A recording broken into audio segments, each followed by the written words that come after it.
চৈতন্য মহাপ্রভু নবদ্বীপের বাংলা ভাষা।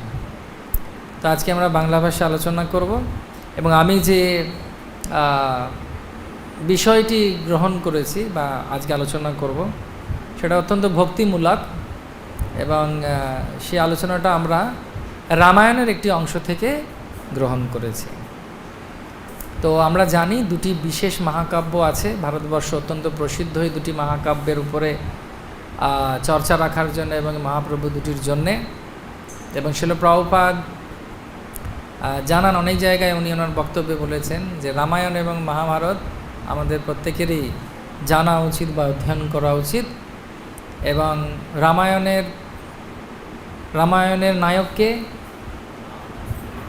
হ্যাঁ, আর মহাভারতের নায়ককে, কিন্তু প্রভুপাদ তা বলছেন না। প্রভুপাদ বলছেন রামায়ণের নায়ক হচ্ছেন হনুমান আর মহাভারতের নায়ক হচ্ছেন অর্জুন। ভগবান তো ভগবানের সঙ্গে তো কারোর কোনো তুলনাই নেই। তো এখানে কেন বলছে না, ভগবানের নির্দেশিত পথে যে ব্যক্তি সম্পূর্ণরূপে এগিয়েছে এবং ভগবানের কথা মেনে তিনি এগিয়েছেন এবং নিজের জীবনকে সম্পূর্ণরূপে কৃষ্ণময় বা রামময় করেছেন, তিনি হচ্ছেন প্রকৃত নায়ক। তো আজকে আমরা রামায়ণ থেকে আলোচনা করব, যুদ্ধ পর্বের একটি অংশ। আশা করি আপনাদের সবার ভালো লাগবে এবং এর থেকে আমরা অনেক কিছু শিখতে পারব। তো রামায়ণ অনেক বড়। রামায়ণে কতগুলো শ্লোক আছে? 24,000 শ্লোক আছে। কত? এবং এই যে শ্লোক কথাটিও রামায়ণ থেকে এসেছে। এই যে সংস্কৃত রচনাকে শ্লোক বলা হয়, এটা রামায়ণ থেকে এসেছে, কারণ শোক থেকে শ্লোকের উৎপত্তি হয়েছে।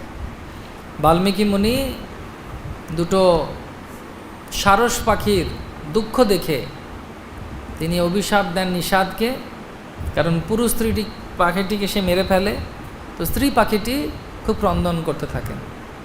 তার সেই করুণা দেখে এক সময়ের মহান দস্যু পরবর্তী কালে সম্পূর্ণরূপে বৈষ্ণব সঙ্গ এবং সৎসঙ্গের ফলে সম্পূর্ণরূপে মানসিকতা এবং জীবনের পরিবর্তন করে যিনি সম্পূর্ণ মহর্ষি হয়েছিলেন তিনি হচ্ছেন বাল্মীকি মুনি। তো বাল্মীকি মুনি তিনি একটি শ্রাপ দিয়েছিলেন সেই নিষাদকে বা ব্যাধকে, এবং সেই যে শ্রাপ উনি দিয়েছিলেন সেই শ্রাপটি এত সুন্দর রচনার মাধ্যমে তৈরি হয়েছিল, উৎপত্তি হয়েছিল, যে তিনি তখন তার ভরদ্বাজ বলে যে প্রমুখ শিষ্য ছিলেন তার সঙ্গে আলোচনা করেন এবং তিনি বলেন যে এটি কেমন করে এত সুন্দর অভিশাপ বেরোলো। তো সেই যে শোকের মাধ্যমে যে কবিতার উৎপত্তি সেটি হচ্ছে শ্লোক, যেটা পরবর্তীকালে সবাই আমরা বলি এই শ্লোকটি বলুন, এই শ্লোকটি বলুন। তার উৎপত্তি রামায়ণ থেকে। রামায়ণে কটি শ্লোক আছে? 24,000। আর কটি স্বর্গ আছে? স্বর্গ বা অধ্যায় কটি আছে? 500টি। 500 স্বর্গ আর 24,000 শ্লোক দিয়ে রামায়ণ তৈরি। এবং এই রামায়ণটি করুণ রসে লেখা। কি রসে লেখা? করুণ রস। এবং প্রত্যেকটি চরিত্র ত্যাগের প্রতীক। রামায়ণের প্রত্যেকটি চরিত্র ত্যাগের প্রতীক। এবং জয়দেব গোস্বামীর দশাবতার স্তোত্র হিসেবে বিষ্ণুর যে বিশেষ 10টি অবতার আছেন, ভগবানের অনেক অবতার আছেন, সমুদ্রে যতগুলো ঢেউ তার থেকেও বেশি ভগবানের অবতার আছেন।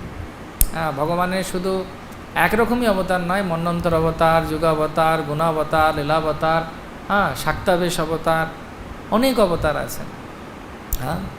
তো শক্তির যিনি অবতার, ভগবানের শক্তি যিনি দেন, যার মাধ্যমে যেমন প্রভুপাদের অনেক গুরু ভাই শিল প্রভুপাদের এই কার্যকারী এবং মহান কার্য দেখে তারা প্রতিপন্ন করেছেন এবং শাস্ত্রের উল্লেখ দেখে তিনি দেখেছেন যে প্রভুপাদ একজন সাধারণ ব্যক্তি ছিলেন না, তিনি ভগবানের এই শক্তির অবতার ছিলেন।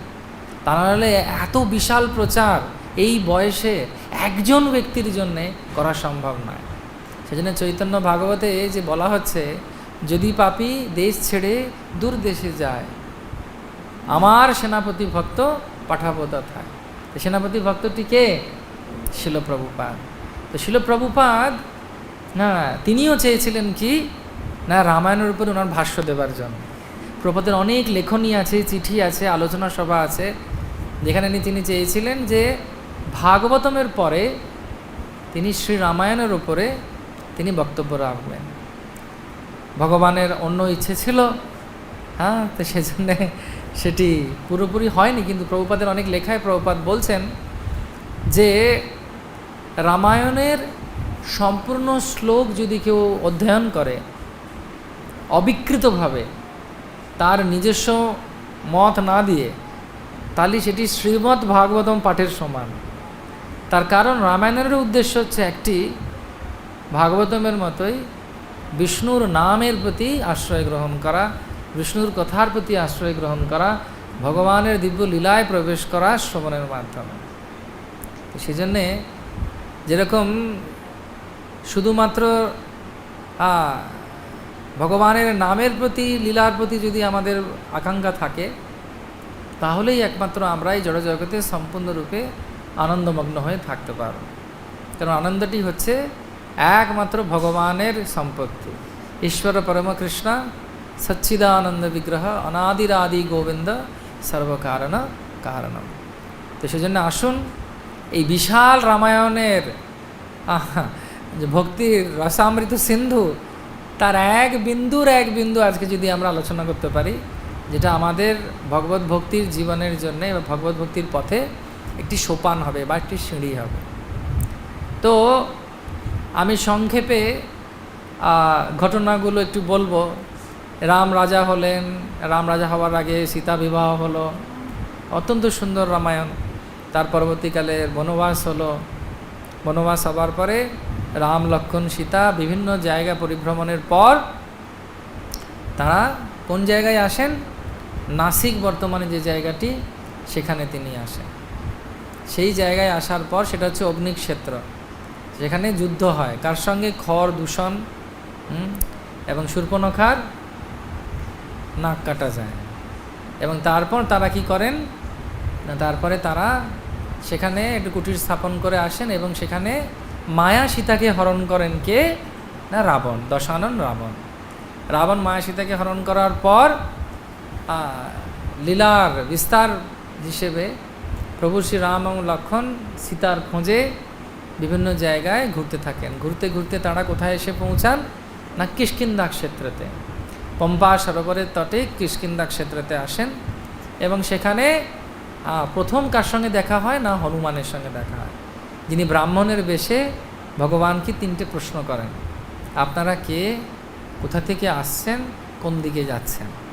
তার কারণ বালির ভয় লেগেছিল যে সূর্য এবং চন্দ্রের মতো প্রতিভাবান এই মহান তেজস্বী মুনিপুত্ররা, যাদেরকে পোশাক দেখে মনে হচ্ছে মুনিপুত্র, কিন্তু বাহু এবং গ্রীবা এবং মুখের উজ্জ্বলতা এবং তীরধনুষ থেকে বোঝা যাচ্ছে যে এরা মুনিপুত্র নয়, এরা ক্ষত্রিয়।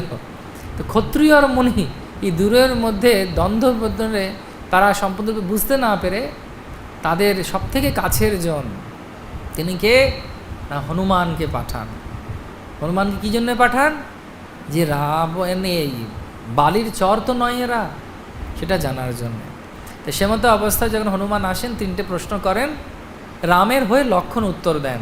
এবং লক্ষ্মণের কাছ থেকে সবাই জানতে পারেন, হনুমান জানতে পারেন তার প্রভু এতদিন যার জন্য তিনি অপেক্ষা করেছিলেন, সেই কৌশল দেশের রাজা দশরথ নন্দন ভগবান পুরুষোত্তম শ্রীরাম, মর্যাদা পুরুষোত্তম শ্রীরাম তার সামনে উপস্থিত হয়েছেন। তখন তাকে নিয়ে তিনি তার বর্তমান রাজা সুগ্রীবের কাছে, যিনি তার ভাইয়ের ভয়ে লুকিয়েছিলেন, অগ্নিকে সাক্ষী রেখে রাম এবং সুগ্রীবের বন্ধুত্ব স্থাপন হয়। এবং রাম তার পরবর্তী পর্যায়ে বালিকে উদ্ধার করে সুগ্রীবকে রাজা করেন। কোথাকার না? কিষ্কিন্ধা ক্ষেত্রে। তারপর সময় আসে চতুর্মাসের, 4 মাস সম্পূর্ণরূপে এই বর্ষাকালে মালব্য পর্বতে রাম অবস্থান করেন। এবং পরবর্তীকালে তিনি ধৈর্য ধরে ছিলেন, কিন্তু লক্ষ্মণ রেগে যান। কি 4 মাস চলে যাচ্ছে আর এত ইন্দ্রিয় তৃপ্তি করছে বালি। তখন বালিকে গিয়ে লক্ষ্মণ হুঙ্কার দিয়ে ডাকেন সুগ্রীবকে। তো সুগ্রীবকে তিনি হুঙ্কার দিয়ে ডাকেন। সুগ্রীব তখন বেরিয়ে এসে ক্ষমা প্রার্থনা করে 4টে দলে বানর সেনাকে ভাগ করে। আর 4টে দলে ভাগ করে মানে এই নয় যে 4-5টা বানর ছিল। বৃন্দাবনে জানি না কত বাঁদর আছে, কিন্তু হাজার হাজার লাখ লাখ অগন্তি বানর। তার কারণ এই বানররা কারা ছিল? বানররা ছিল দেবতারা জন্মগ্রহণ করেছিলেন। কারণ ভগবান বলেছিলেন, ভগবান একা আসেন না, শ্রীকৃষ্ণ চৈতন্য প্রভু জীবে দয়া করি সপার শুধু স্বীয় ধাম সহ অবতরী। ভগবান যখন আসেন তার লীলা পরিকর প্রিয়জন সবাইকে নিতে অবতীর্ণ হন। তো নল, নীল, অঙ্গদ, জাম্বুবান, হনুমান, এনারা সবাই ছিলেন বিভিন্ন দেবতাদের প্রতিভার তাদের প্রকাশ। তারা সবাই এসেছিলেন ভগবানের লীলায় সেবা করার জন্য। এমতো অবস্থায় 4 ভাগে ভাগ করে 4 জায়গায় 4টে দল যায়। রামচন্দ্র তাদের প্রত্যেকের হাতে ভগবানের শক্তি, শ্রীমতী সীতা দেবীর কিছু কিছু গয়না তিনি কি করেন, তিনি তার হাতে দেন। সীতা জিজ্ঞেস করবে যে তুমি যে রামের দূত, তোমরা কেমন করে বুঝবো? তেমন আমরা যেমন মন্দিরে যখন যাই, চেনা জানা থাকলে ভালো, তাহলে চিঠি নিয়ে যাই, তাই না, পত্র নিয়ে যাই। সেরকম রামচন্দ্রও কিছু কিছু জিনিস দিয়েছিলেন। তো পূর্ব দিকে একটা দল যায়, পশ্চিম দিকে একটা দল যায়, উত্তর দিকে একটা দল যায়, আর দক্ষিণ দিকে যে দলটা যায় তার মাথা বা মোড়ল ছিলেন কে? জাম্বুবান। আর জাম্বুবানের সঙ্গে কারা কারা ছিলেন?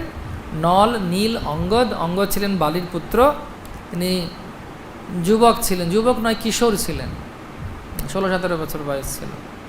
এবং হনুমান ছিলেন, আর অনেক অসংখ্য বানর ছিল। বানর কথার অর্থ হচ্ছে যাদেরকে দেখে সন্দেহ হয় কি মানুষ না পশু। ওয়া নারা, এটা কি মানুষ না পশু, তার মাঝামাঝি যারা। যেন বাঁদরকে দেখেছি যখন আলেকজান্ডার দ্য গ্রেট, আলেকজান্ডারের নাম শুনেছেন তো? তিনি ভারতবর্ষে এসে অবাক হয়ে যান। কাকে দেখে অবাক হয়ে যায় জানেন? প্রথম কাকে দেখে অবাক হন? বাঁদর দেখে। বলছে হাঁটতে পারে, চলতে পারে, কীভাবে সব কিছু করছে। তো বাঁদর দেখে তিনি অবাক হয়ে যায়। যাই হোক, তো বানরেরা সবাই তখন যায় দক্ষিণ দিকে। কিন্তু কিছু দূর যাওয়ার পরেই দক্ষিণ কূলে লবণ সমুদ্রের কাছে যখন তারা এসে পৌঁছান, তারা হতাশ হয়ে যায়। কেন হতাশ হয়ে যায়? আর তো এগোতে পারবে না। তখন সবাই মিলে নিশ্চিত করে যে এখানেই তারা রামের কাছে অকৃতকার্য হয়ে যাবার থেকে ভালো হচ্ছে এখানে রাম নাম করে প্রাণ ত্যাগ করে দেওয়া। তখন তারা রাম নাম যখন করছেন, সেখানে জটায়ুর ভাই সম্পাতি ছিলেন, তার পাখা জ্বলে গেছিল, কিন্তু সেই শক্তি আবার ফিরে আসে। এবং তখন তার মনে পড়ে যে অগস্ত্য মুনি তিনি আশীর্বাদ দিয়েছিলেন রামায়ণের রাম কথা শুনে বাঁদরদের মুখে ওনার শক্তি ফিরে আসবে। তখন তিনি সবাইকে ডেকে বলেন যে ওই দূরে যে দ্বীপ দেখা যাচ্ছে, সেই দ্বীপের অশোক বাটিকার ভেতরে এই রাবণ সীতাকে রেখেছে, আর তার পাশে অনেক রাক্ষসীরা রয়েছে, তাকে জেগে রয়েছে, আর সীতার সঙ্গে রয়েছে ত্রিজটা,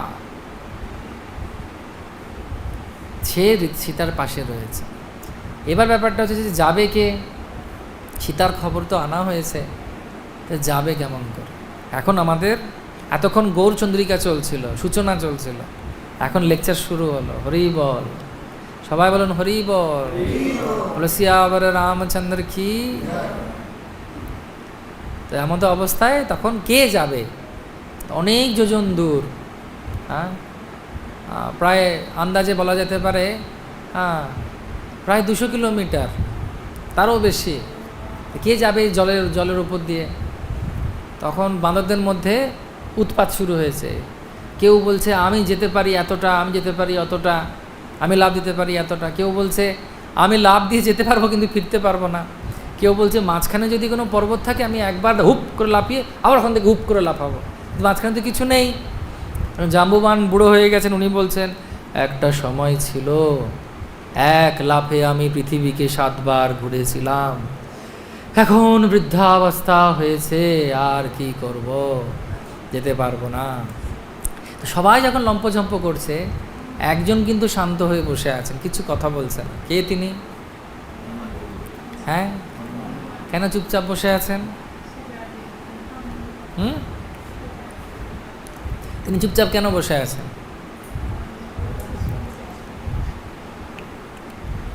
তিনি হচ্ছেন বৈষ্ণব, সবাই ওরা বৈষ্ণব, কিন্তু উনি যেহেতু ভগবানকে খুব ভালোবেসেছেন, ভগবানের যখন কোনো কেউ ভালোবাসে খুব, ভগবানের অনেক স্বভাব তাদের মধ্যে চলে আসে, রাইট?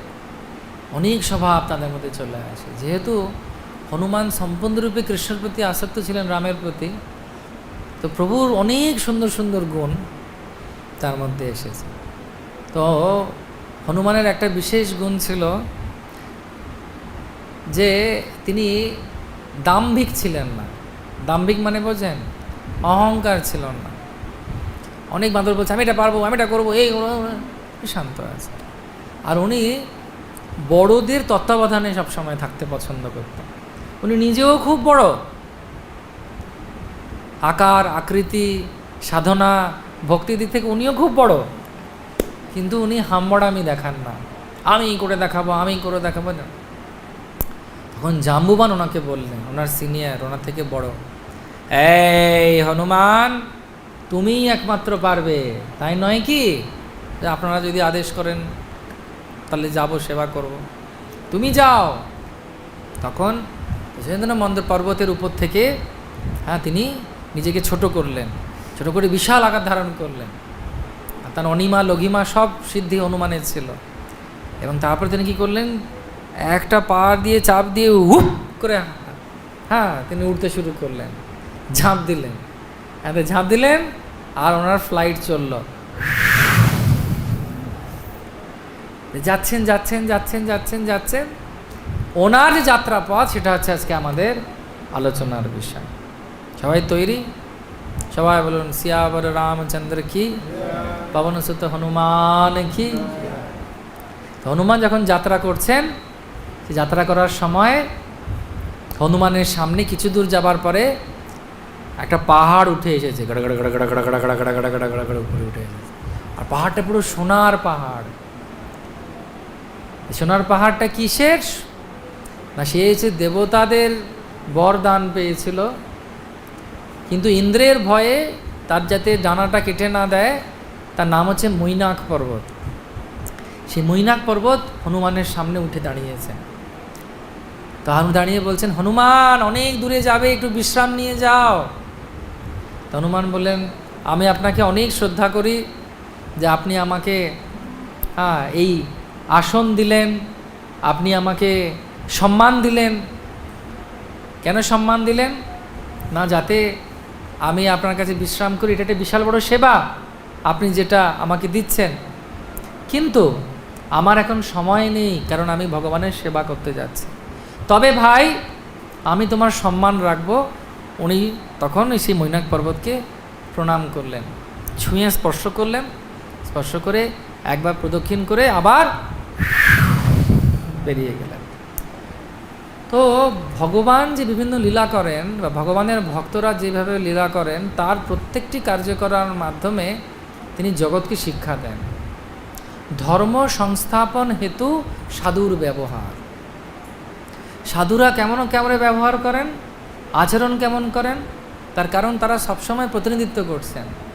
আমরা যে কণ্ঠী পরেছি, বস্ত্র ধারণ করেছি, বা একটি শিখা রেখেছি, তিলক পড়ছি, তার মানে কি আমরা ভগবানকে প্রতিনিধিত্ব করছি। যেন আমাদের কথা বার্তা আচার আচরণ, একে অপরের সঙ্গে সহৃদয়তা, একে অপরের প্রতি সম্মান লোকে কিন্তু দেখে। সেই জন্যে আমরা এই হনুমানের কাছ থেকে কী শিখব? তো বৈষ্ণব আচার্যরা বলছেন, এই যে মৈনাক পর্বত যেটা হনুমানের যাত্রাপথে এলো, হনুমানের যাত্রাপথটা হচ্ছে ভক্তি পথের আমাদের যাত্রা ভগবানের সেবায়। এবং এই যাত্রায় অনেক বাধা আসে। সেই বাধাগুলো হচ্ছে হনুমানের বিভিন্ন যে যাত্রাপথের প্রলোভনগুলো আসবে, বা যে বিচিত্র বাধা যেগুলো আসবে, সেগুলো হচ্ছে আমাদের ভক্তিপথেরই যাবার বাধা। এবং হনুমান কিভাবে জোর থেকে বেরিয়ে এসেছিলেন সেটা যদি আমরা বুঝি তাহলে বুঝতে পারবো যে আমাদেরও কি করতে হবে। মৈনাক পর্বত প্রতিনিধিত্ব করে অলসতাকে। মৈনাক পর্বত কি বলছেন না, মৈনাক পর্বত বলছেন যে তোমরা বিশ্রাম নাও আমার কাছে। তো সেই জন্যে যখন ভক্তিপথে আমাদের কাছেও এরকম অনেক প্রলোভন থাকে, যেমন সকালবেলা সব থেকে বেশি ঘুম পায় না 4টে সাড়ে 4টের সময়টা, তাই তো মনে হয় একটু ঘুমিয়ে থাকি, কিন্তু এই সময় মঙ্গল আরতির সময় সকালবেলা মনে হয় একটু ঘুমোয়। আর বিশেষ করে গরমের দিনে সব থেকে বেশি ভোরের দিকটাতেই ঘুম বেশি হয়, বিশেষ করে বৃন্দাবনে। তার কারণ হচ্ছে যে এত গরম, আর ঠিক সেই সময় ডাং ডাং ডাং ডাং করে 4টে এই ওট ওট ওট ওট কেন? তো সেই জন্যই বলা হয় অলসতা হচ্ছে এমন একটা তমগুণ, যে তমগুণ আমাদের একটু সুযোগ দিলেই আমাদের খেতে দিলে শুতে চাই। সেই জন্য শাস্ত্রে বলছে হনুমান সেটা কীভাবে বিজয় করলেন না, দৃঢ় সাধনার মাধ্যমে। তো কীভাবে এই অলসতা থেকে আমরা বিজয়প্রাপ্ত হব? যদি আমাদের খুব ভালো সাধনা থাকে। সাধনা মানে কি? ভক্তিবিনোদ ঠাকুর একজন ভক্তের জীবনকে 3 ভাগে, দিনটিকে 3 ভাগে ভাগ করেছেন। 3 আষ্টে 24। তিনি 8 ঘন্টা বলছেন শরীরের জন্য দিতে, 8 ঘন্টা সেবা করতে, আর 8 ঘন্টা সাধনার জন্য দেবার দিতে। সে 8 ঘন্টা সাধনার মধ্যে জপ, গ্রন্থ অধ্যয়ন, একে অপরের সঙ্গে আলোচনা, সেটা উনি করতে বলেছেন। সেজন্যে যেটা আমাদের সবথেকে বেশি দরকার, যদি আমাদের সাধনা স্ট্রং না হয় তাহলে আমরা কোনোদিন ভক্তিতে এগোতে পারবো না। শিল প্রভুপাদ যখন 70s শেষের দিকে তিনি যখন কুম্ভমেলায় যান, তো একদিন দেখছেন সবাই শুয়ে আছে, এত ঠান্ডা সবাই। আর প্রভুপাদও খুব অসুস্থ ছিলেন সেই সময়। হঠাৎ দেখছেন আওয়াজ, অনেক ভক্তরা, ওনার শিষ্য সমূহরা, ওনারা সবাই চমকে গেছেন যে প্রভুপাদ খাটে নেই। তখন 3:30 বাজে, ওই ঠান্ডা, আর টিউবওয়েল টেপার আর চান করার আওয়াজ আসছে।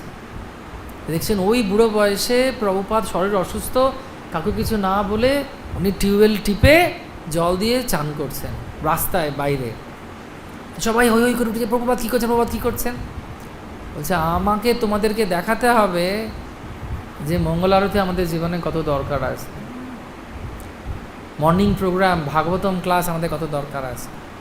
শিল রূপ গোস্বামী পাদ বলছেন আমাদের সাধনায় 5টা অঙ্গ যেন রোজ থাকে: শিববিগ্রহ অর্চন করা, নাম জপ, শ্রীমদ্ ভাগবতম অধ্যয়ন, ব্যক্তি ভাগবতের আশ্রয় গ্রহণ করা এবং ধামবাস।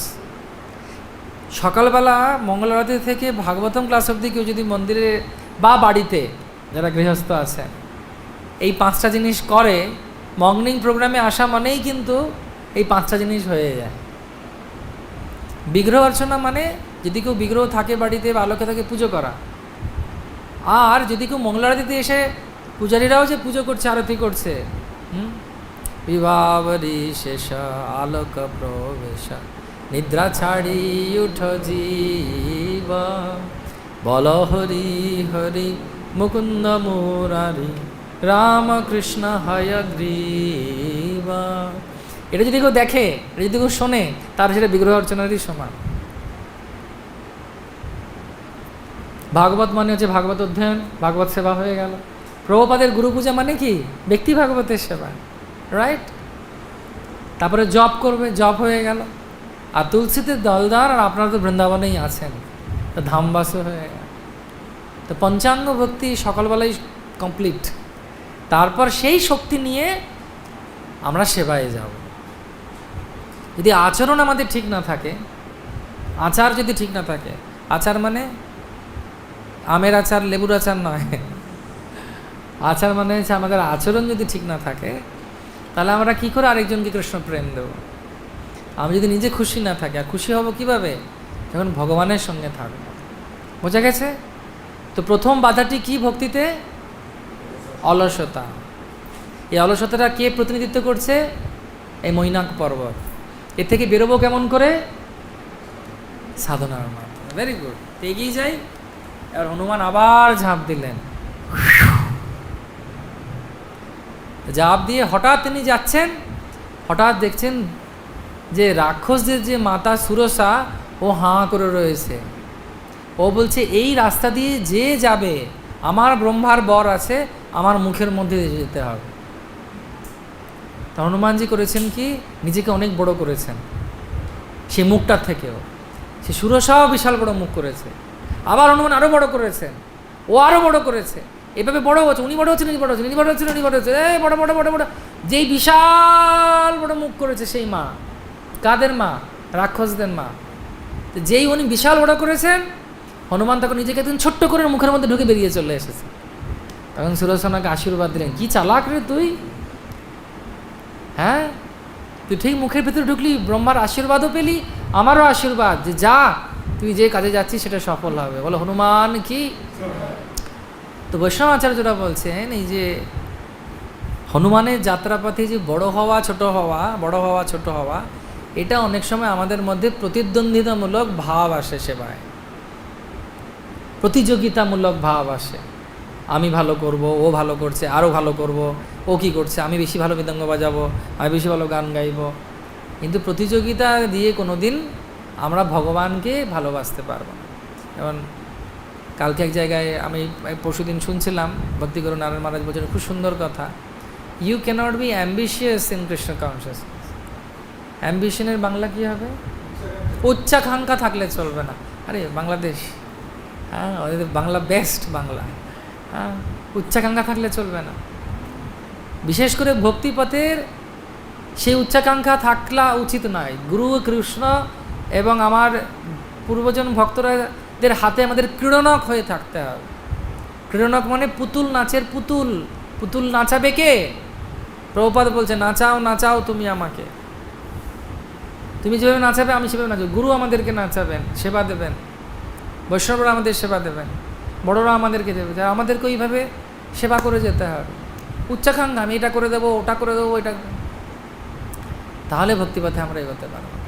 তো জন্য কম্পিটিশন, আরেকজন ভক্তের সাথে যদি আমি কম্পিটিশন করি তাহলে কি ভগবানের কাছে, যেমন একজন গুরুর দুজন শিষ্য ছিল, তো গুরুদেব একদিন বলেছেন কি, ওরে আয় রে, আমি একটু গোবর্ধন পরিক্রমা করে এলাম, পাটা খুব ব্যথা করছে রে, একটু টিপে দিবি বাবা। তো দুইজন শিষ্য, একজন বাঁ পা নিয়েছে, একজন ডান পা নিয়েছে। এবার দুজনের মধ্যে ঝগড়া হয়েছে কে ভালো টিপবে। তো যে টিপছে ডান পা, ও বাঁ পায়ে চিমটি কেটে দিচ্ছে,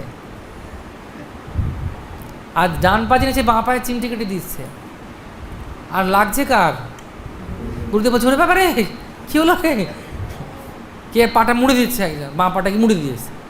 তো কম্পিটিশন করলে হবে, তাতে গুরুদেবেরই কষ্ট হবে, কৃষ্ণের কষ্ট হবে, আমাদের সংস্থার অসুবিধা হবে।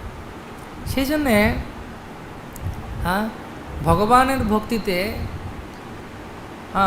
গঠনমূলক কম্পিটিশন থাকা উচিত। গঠনমূলক কম্পিটিশন মানে কেউ ভালো রান্না করেছে, আমি কৃষ্ণকে সন্তুষ্ট করার জন্য ভালো রান্না করব, তাই নয় ওকে ছোট করার জন্য, তাহলে কৃষ্ণ সেটা পছন্দ করেন।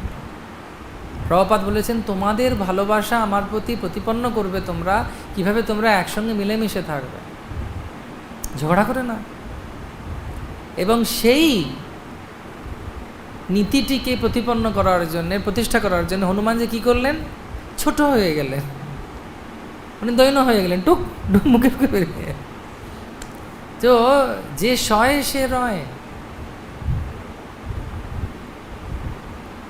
সেজন্যে অনেক অসুবিধা থাকতে পারে, তার মানে এই নয় যে আমি কম্পিটিশন করব।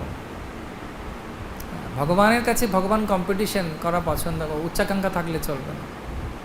আমরা কিভাবে আসবো? তৃণাদপি শুনিছে না তরোরপি সহিষ্ণু না আমানি না মান দে না কীর্তনীয় সদা। সবাই বুঝেছে? বোঝা গেছে? প্রথম বাধা কী ছিল? Very good. দ্বিতীয়টি কি? প্রতিযোগিতামূলক মানব মানব। অলসতাকে জিতবো কীভাবে? সাধনার মাধ্যমে। আর প্রতিযোগিতামূলক ভাব কীভাবে চলে যাবে? দৈন্য থাকার মাধ্যমে। ঠিক আছে? আবার হনুমান চললেন। তারপর কিছুক্ষণ যাওয়ার পর দেখি উনি এগোতে পারছেন না, এগোতে পারছেন না, কি করবেন। তখন দেখছেন হঠাৎ ওনার ছায়া ধরে, সিঙ্গিকা বলে একটি রাক্ষসী তাকে ধরে রেখে দিয়েছে। সে হনুমান এগোতে পারছেন, তখন তিনি করলেন কি, সিঙ্গিকাকে সম্পূর্ণরূপে ওনার গদা দিয়ে উদ্ধার করে দিলেন। তো বৈষ্ণব আচার্যরা বলছেন হনুমানের এই ছায়াটা যে ধরে হনুমান এগোতে পারছেন, এটা হচ্ছে আমাদের কিছু খারাপ অভ্যাস, ব্যাড হ্যাবিটস, যেগুলো আমাদের ভক্তিপথে আমাদেরকে পেছনে ধরে রাখে। অনেক সময় ঘুমোবার হতে হয়, বাচালতা, পরের দোষ দেখা, অনেক রকম খুঁটিনাটি থাকে, যেটা চৈতন্য চৈতামৃতেও বলা হচ্ছে। এইসব স্বভাব আমাদের সঙ্গে আমরা নিয়ে আসি এবং সেটা অনেক সময় আমাদের ভক্তিপথে বাধা হয়। হ্যাঁ, কারুকে একটু কটু কথা বলে দেওয়া, হ্যাঁ, অনেক, আমি আর সেটা বলছি না, অনেকের বিভিন্ন ভক্তের বিভিন্ন রকমের বাধা থাকতে পারে। কিন্তু হনুমান কি করলেন, সেটা নির্মূলীকরণ করলেন, সম্পূর্ণরূপে ধ্বংস করলেন। সেটা কিসের মাধ্যমে? না, দৃঢ়তার মাধ্যমে এবং আচার্যদের সেবা করার মাধ্যমে। যখন আমাদের মধ্যে প্রবল ইচ্ছা থাকবে যে আমি সেবা করব, এবং আমি যখন বুঝতে পারবো যে কত বড় একটা দায়িত্ব আমার উপরে এসেছে, কত বড় আশীর্বাদ আমি পেয়েছি, সেই আশীর্বাদে পুষ্ট হয়ে, হ্যাঁ, গুরু বৈষ্ণবের কৃপায় আমি সম্পূর্ণরূপে বুঝতে পারবো যখন এই জিনিসটা, যে আমি এর চান্স নেব না, এই খারাপ স্বভাবের, বদ স্বভাবকে আমি পাত্তা দেব না। এবং তিনি তখন কি করবেন না, তিনি এগোতে পারবেন। তো তিনটে জিনিসের মাধ্যমে এই বদ স্বভাব চলে যায়। একটা হচ্ছে কি, দৃঢ়তা, যে বোঝা যে আমি কত বড় আশীর্বাদ পেয়েছি, কত মহান আশীর্বাদ পেয়েছি। দ্বিতীয়ত হচ্ছে সাধু সঙ্গের প্রভাবে আমার সেই শক্তি আসবে যে এই দৃঢ়তাকে নিয়ে এগিয়ে চলার। আমরা যদি একা করতে চাই, আমরা পারবো না। হনুমান যখন বেরোলেন, হনুমান সবার আশীর্বাদ নিয়ে বেরিয়েছিলেন। প্রত্যেকটি বানরের কাছে গিয়ে উনি বলেছিলেন, টিম স্পিরিট ছিল হনুমানের, সেই জন্য উনি বিজয় প্রাপ্ত হলেন। তো প্রথম বাধাটি কি? অলসতাকে জিতবো কিভাবে? সাধনা দিয়ে। দ্বিতীয়টি কি? প্রতিযোগিতাকে জিতবো কেমন করে? তৃতীয় বাধাটি কি? হ্যাঁ, বদ অভ্যাস, সেটাকে জিতবো কেমন করে? দৃঢ়তা এবং সাধু সঙ্গের প্রভাব। তারপরে হনুমান পৌঁছে গেলেন লঙ্কায়। লঙ্কায় সামনে দাঁড়িয়ে আছে করে হাসছে কে? লঙ্কিনী। সে লঙ্কিনী দাঁত বাড়িয়ে অনেকগুলো দাঁড়িয়ে করে হাসছে, যেটা কি রে। হনুমান জেগে দেখেছেন ও দাঁত পথ আটকেছে। তো হনুমান করেছেন কি, ঠাস করে এক চড় দিয়েছে, যতগুলো দাঁত ছিল বেরিয়ে গেছে। দিয়ে হনুমানের চরণে উনি আশ্রয় নিয়েছেন, লঙ্কিনী। তখন উনি বললেন যে আমি ব্রহ্মার কাছে আশীর্বাদ পেয়েছিলাম লঙ্কাকে প্রতিরক্ষা করার, কিন্তু হনুমান কি বলে, ব্রহ্মা বলেছিলেন যেদিন একটা বাঁদর এসে থাপ্পড় মারবে তোর দাঁত পড়ে যাবে, তার মানে লঙ্কার সর্বনাশ শুরু হয়ে গেছে, তুই চলে আস। তা আমি চলে যাচ্ছি। লঙ্কিনী প্রতিনিধিত্ব করে কি না, প্রচারে বাধা। হনুমান হচ্ছেন একজন প্রচারক, তিনি ভগবানের নাম কীর্তন লীলা নিয়ে আসছেন, তাকে বাধা দিচ্ছে। এবং সেটা থেকে উদ্ধার হওয়ার উপায় হচ্ছে শাস্ত্র জ্ঞান রাখা। প্রভুপাদ যে গ্রন্থগুলো আমাদেরকে দিয়েছেন, আমাদের পড়া উচিত এবং আলোচনা করে সেটা সম্পর্কে সম্পূর্ণরূপে জেনে নিজে শক্তিশালী হওয়া উচিত। এবং তখন নিজে যখন আমি শক্তিশালী হব, তখন আমি আরেকজনকে সাহায্য করতে পারব। রাইট? ভারত ভূমিতে মনুষ্য জন্ম হইল যার, জন্ম সার্থক করি করো পর উপকার, যারে দেখো তারে কহ কৃষ্ণ উপদেশ, আমার আজ্ঞায় গুরু হইয়া তারই দেশ। এইভাবে হনুমানের লঙ্কা যাত্রা সফল হলো। চতুর্থ বাধাটি কি? প্রচারে বাধা। সেটা থেকে জিতবো কেমন করে? শাস্ত্র অধ্যয়ন করে। শ্রুতি স্মৃতি পুরাণাদি পঞ্চরাত্রিক বিধিং বিনা ঐকান্তিকী হরির ভক্তি উৎপাদ হি কল্পতে। যদি আমরা শাস্ত্র অধ্যয়ন না করি, তাহলে আবেগপ্রবণ হয়ে যাব। আবেগ দরকার, কিন্তু শাস্ত্রসম্মত আবেগ দরকার, তা নাহলে ভাবে ঘুরে থাকে। সেজন্য শিল প্রভুপাদ কী করেছেন? বাস্তব প্র্যাকটিক্যাল সেবাও দিয়েছেন, নাম জপ, বিগ্রহ সেবা, ধাম সেবা, এবং তার সঙ্গে থিওরিও দিয়েছেন। থিওরি কি? শ্রীমদ্ ভাগবত গীতা, ভক্তিরসামৃত সিন্ধু, উপদেশামৃত, ঈশোপনিষদ, ভগবত গীতা, চৈতন্য চরিতামৃত। এবং যদি অধ্যয়ন না করি, যদি পাঠ না করি, এবং গৌড়ীয়দের 3টে আছে বিশেষ গ্রন্থ, বলো প্রথমটি কি? তিনটে গ্রন্থ যেটা গৌড়ীয়দের সবসময় পড়া উচিত বা জানা উচিত। ভগবদ গীতা, ভেরি গুড। দ্বিতীয়টি শ্রীমদ্ ভাগবতম, তৃতীয় চৈতন্য চরিতামৃত। তালি তালি তালি, হরি বল। তো ভগবানের মুখনিসৃত অমৃত হচ্ছে গীতা, ভগবানের কথা। আর ভগবানের মন জানতে গেলে কি, ভগবানের হৃদয় জানতে গেলে কি করতে পড়তে হবে? ভাগবতম। কারণ যত বৈষ্ণব আছে সুন্দর সুন্দর সব ভাগবতমে আছে। তো ভগবানের মুখ হচ্ছে কি? গীতা। ভগবানের হৃদয় হচ্ছে কি? ভাগবত। আর ভগবানের মনে কি চলছে জানতে গেলে চৈতন্য চরিতামৃত পড়তে হবে। তো কৃষ্ণের বক্তব্য কি? গীতা। কৃষ্ণের হৃদয়টি কি? ভাগবতম। আর মনটা কি? চৈতন্য চরিতামৃত। সেই জন্য আমরা যখন এই তিনটে গ্রন্থ খুব ভালো করে অধ্যয়ন করি, আমরা নিজেরা স্ট্রং। হ্যাঁ, কি না করো অলস করি যে আছে ওটা, সিদ্ধান্ত বলিয়া তারে, হ্যাঁ, চিত্তে না করো অলস। সিদ্ধান্ত আমাদেরকে জানতে হবে। তো এইভাবে হনুমান যারপরে লঙ্কা বিজয় করেন, সীতার সঙ্গে দেখা করেন, এবং পরবর্তীকালে আরও যা যা হয়েছিল সেটা আমরা পরে আলোচনা করব অন্য কোনো আলোচনা সভা। হরে কৃষ্ণ কৃষ্ণ কৃষ্ণ হরে হরে, হরে রাম রাম রাম হরে। এইখানে রইল আজ অমৃত লহরী, বদন ভরিয়া বলো হরি হরি। কোনো প্রশ্ন আছে কারুর? তাহলে আমি প্রশ্ন নিতে পারি। আরও 5 মিনিট এখন আমাদের কাছে সময় আছে। যে কোনো প্রকার প্রশ্ন আজকের আলোচনা ভিত্তিক।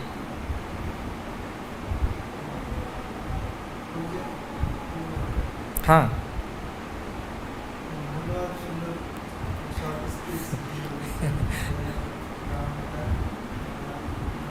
আর আমিও খুশি যে তুমি সামনে বসেছিলে।